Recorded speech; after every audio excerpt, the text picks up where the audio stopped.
have an ancient diesel engine.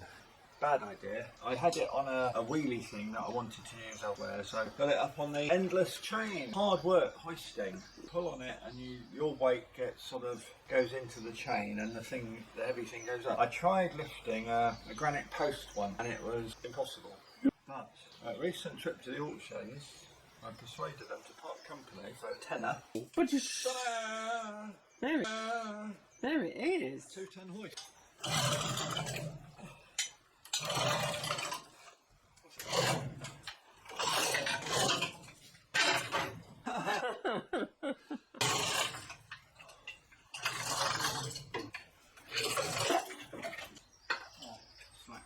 Right.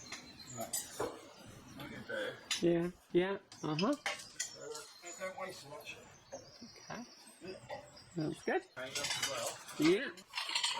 I have an idea. If you were going to drop it, I'm not saying you should, would it make a difference if I put the mattress in the way of the drop? It would.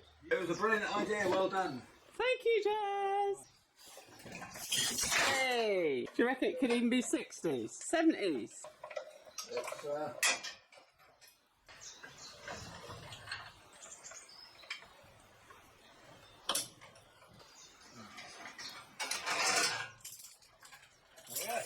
Very good.